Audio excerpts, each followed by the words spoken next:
Assalamualaikum warahmatullahi wabarakatuh. Salam guru penggerak, tergerak, bergerak, menggerakkan.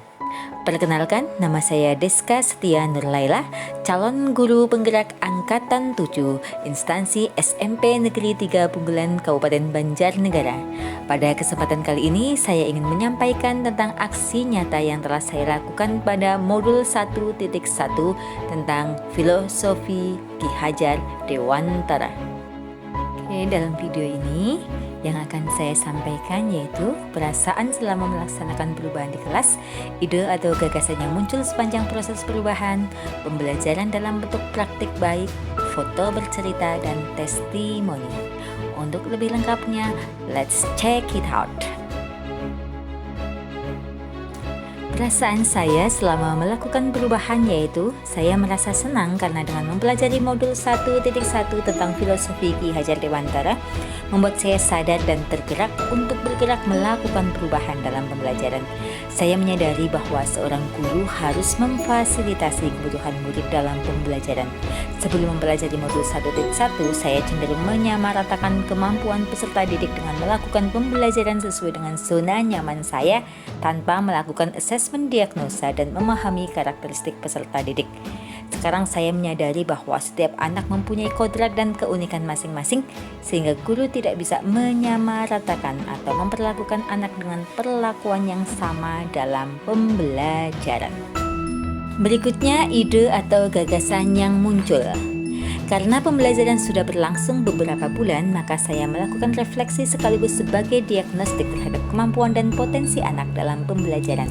Setelah melakukan asesmen diagnosa terkait kemampuan anak, saya mendapati 3 kelompok pada anak, yaitu kelompok yang memahami sebagian besar materi yang saya sampaikan dan memiliki kesadaran dan kemandirian dalam belajar.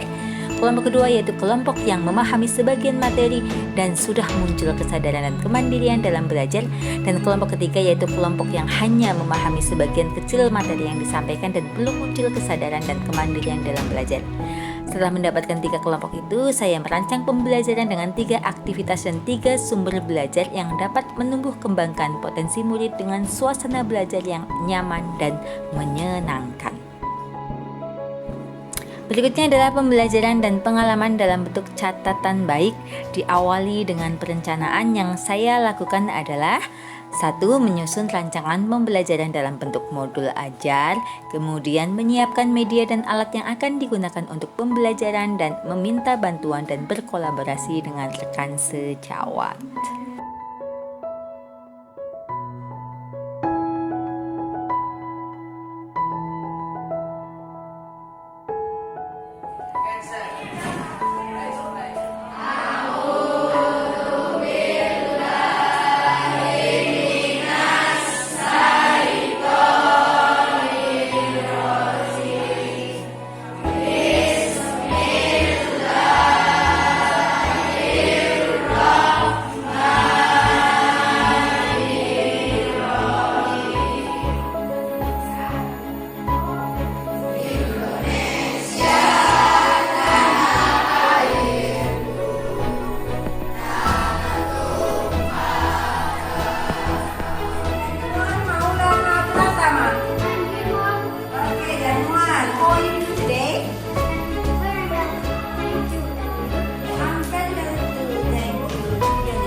Langkah berikutnya yaitu penerapan. Yang saya lakukan pada tahap ini yaitu melakukan asesmen diagnosa awal untuk mengetahui potensi dan kebutuhan murid.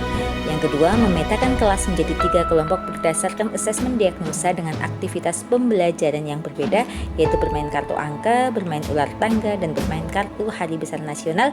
Dan yang ketiga, meminta bantuan rekan sejawat untuk mengamati ketika pembelajaran dan memberikan refleksi untuk perbaikan pembelajaran.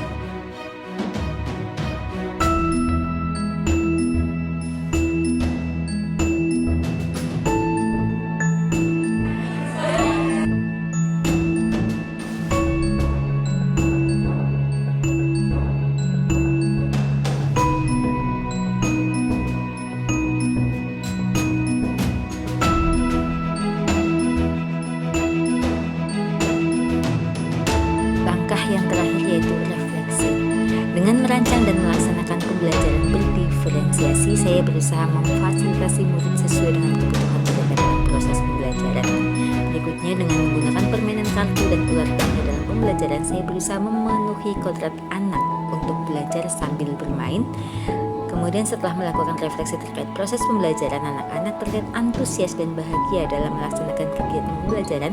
Namun karena waktu yang terbatas dan keterbatasan saya belum mampu memfasilitasi semua kelompok dengan maksimal.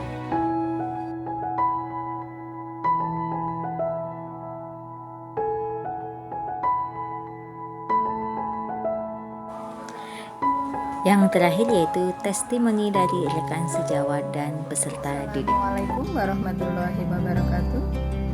Perkenalkan, saya Presti Arfaatun, rekan sejawat dari Ibu Deska Setia Nurlela, SPD MPG, calon guru penggerak angkatan 7. Pada kesempatan kali ini, saya akan memberikan testimoni berkaitan dengan aksi nyata Ibu Deska dalam pembelajaran berdiferensiasi. Pada saat pembelajaran, saya melihat Ibu Deska sudah mampu untuk memberikan fasilitas sesuai dengan kebutuhan peserta didik. Beliau sudah bisa memahami bahwa setiap anak memiliki karakteristik yang berbeda-beda yang tidak bisa diperlakukan sama. Pada saat pembelajaran, saya bisa melihat beliau memberikan game atau permainan yang berbeda sesuai dengan kebutuhan anak. Saya sebagai rekan kerja merasa sangat terinspirasi dan termotivasi oleh Ibu Deska. Saya berusaha belajar dari Ibu Deska bagaimana cara memetakan kebutuhan anak dan bagaimana cara mendesain pembelajaran yang kreatif dan inovatif. Sukses selalu untuk Bu Deska. Saya akhiri. Wabillahi taufiq wal hidayah. Wassalamualaikum warahmatullahi wabarakatuh. Assalamualaikum warahmatullahi wabarakatuh. Perkenalkan, nama saya Yanwar Maulana Pratama dari kelas 7A. Saya akan menyampaikan perasaan saya ketika saya belajar bahasa Inggris bersama Mom Deska. Kemarin saya belajar tentang Hari Besar Nasional dengan bantuan kartu. Saya merasa sangat senang karena saya dan teman-teman bisa belajar sambil bermain. Sekian dari saya. Wassalamualaikum warahmatullahi wabarakatuh.